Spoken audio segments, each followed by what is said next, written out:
कानून है जो फार्मर लॉ, उसका कंटेंट और इंटेंट दोनों देखना चाहिए। देखिए, प्रधानमंत्री जी ने जो कुछ भी कहा है वो पूरी तरह से देश की परिस्थितियों पर आधारित है। जो फार्म लॉ को लेकर के जो चीजें सामने आई हैं, पूरी पारदर्शिता के साथ अनेक अवसरों पर देश के कृषि मंत्री नरेंद्र सिंह तोमर ने बिंदुवार समझाया है। 11 राउंड की मीटिंग्स किसान संगठनों के साथ हो चुकी है। बार बार उन्होंने भी कहा, और अब तो देश के प्रधानमंत्री नरेंद्र मोदी जी ने पार्लियामेंट में बाकायदा कहा कि एमएसपी था, एमएसपी है, एमएसपी रहेगा। इसके पहले भी ये कहा जा चुका है कि एग्जीक्यूटिव ऑर्डर है, एडमिनिस्ट्रेटिव ऑर्डर है, और कानून से इसका कोई रिश्ता नहीं है, एमएसपी बरकरार रहेगा। मुझे ऐसा लगता है उन्होंने जब ये कहा कि अगर इसमें कुछ जिन सवालों पर आपकी आपत्ति है उनको पब्लिक डोमेन में लाइए ना, उन सवालों पर सरकार बात करने के लिए तैयार है। लेकिन कानून की वापसी को लेकर के सरकार का फैसला बिल्कुल सही है कि क्यों वापसी होगी। अगर किसानों के हित में पहले बहुत कुछ किया गया होता तो निसंदेह इस कानून की जरूरत ही नहीं पड़ती। इसलिए अगर ये कानून बना है, संशोधन की गुंजाइश है तो सरकार करेगी, लेकिन किसान संगठनों को निश्चित तौर पर केंद्र सरकार की नीयत और इस पूरे कानून के मसौदे को समझ करके बात करनी चाहिए। उनका मानना है कि किसान आंदोलन बहुत ठीक ठाक था, लेकिन जब ये आंदोलनजीवी लोग इसको हाईजैक कर लिए, परिणाम आपके सामने है।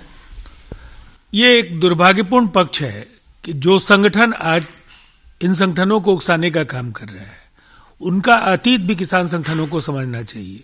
देश की आजादी के 50 वर्ष कांग्रेस ने इस देश पर हुकूमत की, और इन 50 वर्षों में उन्हें अपनी 5 ऐसी उपलब्धियों को बताना चाहिए जिससे वो किसानों की तस्वीर बदलना चाहते थे, तकदीर बदलना चाहते थे।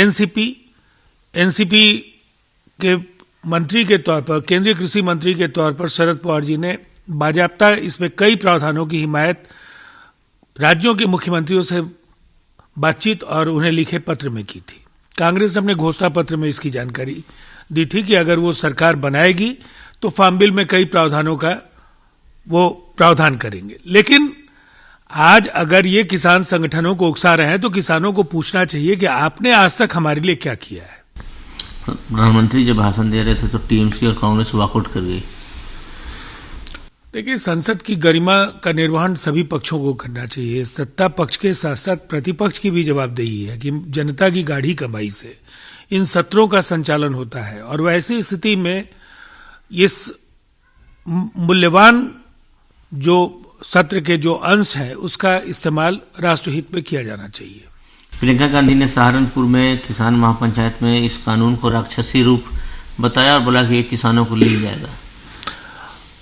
अगर प्रियंका गांधी ऐसा बोलती हैं तो उन्हें कहना चाहिए कि 2019 के घोषणा पत्र में उन्होंने जो कुछ कहा वो देश के साथ छल था।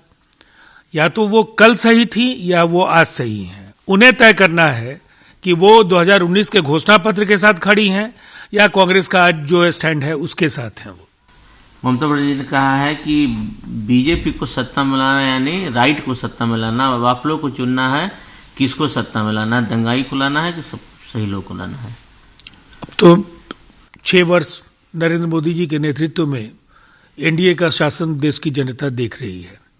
देश के अनेक राज्यों में एनडीए के घटक दलों की सरकारें हैं, और मुझे ऐसा लगता है इस तरह के बयानों से जनता को कोई फर्क नहीं पड़ता है। जनता देख रही है इन 6 वर्षों में देश की खुशहाली, देश में लोगों का भरोसा संविधान और लोकतंत्र में मजबूत हुआ है, और इस तरह के उकसावे और जो गुमराह करने वाले बयान है उनका संज्ञान जनता नहीं लेती है।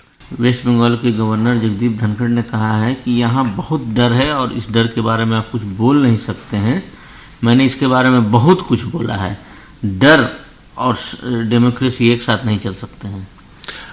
पश्चिम बंगाल के हालात निश्चित तौर पर सामान्य नहीं है।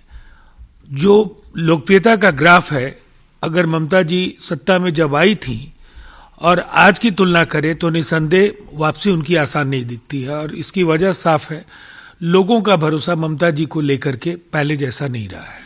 ये तमिलनाडु के मुख्यमंत्री सीएम पलनस्वामी ने अपने पार्टी मेंबर को वार्न किया है कि वो शशिकला के जो भतीजे टीटीवी दिनकरन है उन पर विश्वास करना छोड़ते हैं। अब ये एक ऐसी त्रासदी है हरनाथ द्रमुक के अंदर, जिस तरह से सुश्री जयललिता जी के देहावसान के बाद वहां कई खेमे बने और सब में ये प्रतिद्वंदिता है कि कौन किसको सही साबित करे, तो निसंदेह उनका अंदरूनी मसला है, इसमें किसी दूसरे दल की कोई गुंजाइश नहीं है। साउदर्न एंड नॉर्दर्न एरिया जो है वहां से इंडियन और चाइनीज की जो ट्रूप है वापस होना शुरू हो गए हैं। अगर ऐसा है तो ये निश्चित तौर पर एक सुखद परिस्थिति है, इसलिए कि सीमा पर जिस तरह के तनाव के हालात बने हैं, एलएसी और एलओसी पर लगातार दोनों ही तरफ से जो तैयारियां रही हैं उससे युद्ध का अंदेशा या युद्ध जैसे हालात बनते रहे। अगर सेना की वापसी हो रही है उनके फ्रंटल पोस्ट से तो ये एक अच्छी खबर है। जेडीएस ने क्लियर कर दिया कि कर्नाटक में जो बाईपोल होने वाले हैं उसमें उनकी पार्टी फाइट नहीं करेगी। अभी उनका फैसला है, उन्होंने जमीनी स्थितियों का आकलन किया होगा और उसके अनुरूप अगर उन्होंने एक रणनीति के तौर पर यह निर्णय लिया है तो इसकी आजादी उन्हें है।